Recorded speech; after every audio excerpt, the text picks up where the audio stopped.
আমার পরিবারের সবাই এবং বাড়িঘরের সবাই মানে এতটা আতঙ্ক হইতে কখনোই দেখি নাই। এবং একাদার্সে 3টি ককটেল বিস্ফোরিত হয় এবং তারপর তারা চলে আসে।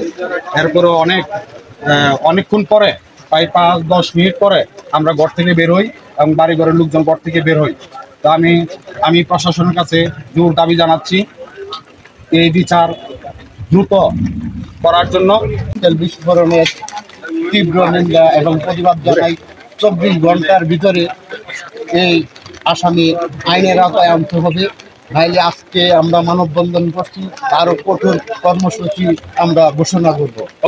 পরশু শনিবার দিবাগত রাত্রে প্রায় অনুমানিক 2টার সময় সন্ত্রাসীরা কে বা কারা 3টা ককটেল বিস্ফোরণ করেছে। এতে বিকট শব্দে এলাকাবাসী তাতে আতঙ্কিত হয়ে যায় এবং সন্ত্রাসীরা যখন আসে তো মোমেন কার হুমকি টুমকি দিয়ে তারা পালিয়ে যায়, যে এটা নিয়ে মামলা করলে অথবা কোনো কিছু প্রতিবাদ করলে, মানববন্ধন করলে তোমাকে পানি মারা হুমকি দিয়ে তারা চলে যায়, এরকম তাকে বলেছে। এই উদ্দেশ্যে আমরা শান্তিপ্রিয় মানুষ, তাই আমরা কোনো বিশৃঙ্খলা না যায় আমরা মানববন্ধনের চিন্তা ভাবনা করেছি। আপনাদের মাধ্যমে আমরা প্রতিবাদ জানাই, আপনাদের মিডিয়ার মাধ্যমে আমরা প্রতিবাদ জানাই। এটাকে কেন্দ্র করে আমরা থানায় একটা জিডি করেছি, অভিযোগ করেছি।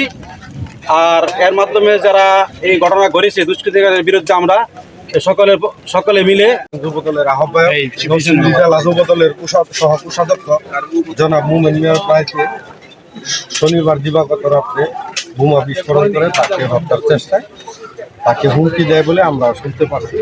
সে আমাদের নরসিংদী জেলা যুবদলের সহ কোষাধ্যক্ষ, আমাদের পলাশতলী ইউনিয়ন যুবদলের আহ্বায়ক। সেই হিসাবে আমি যারা এই হামলা ঘটিয়েছে তাদের গ্রেপ্তারের দাবি এবং এটার তীব্র নিন্দা এবং প্রতিবাদ জানাচ্ছি। পলাশতলী ইউনিয়ন বিএনপির আমৃত্যু সভাপতি আব্দুল মান্নাফ মেম্বার মৃত্যুবরণ করার পর থেকে হাল ধরেছিলেন, অর্থ দিয়ে মামলা হামলা কারাবরণ করেছিলেন। সেই যুবদল নেতা, পলাশতলী ইউনিয়ন যুবদলের বিপ্লবী আহ্বায়ক, নরসিংদী জেলা যুবদলের সহ কোষাধ্যক্ষ মোমেন ভাইয়ের বাড়িতে ককটেল বিস্ফোরণের করায় তীব্র নিন্দা ও প্রতিবাদ জানাচ্ছি। অবিলম্বে দুষ্কৃতিকারীদের গ্রেপ্তারে জোর দাবি জানাচ্ছি। এ বলে আমি আমার বক্তব্য শেষ করছি।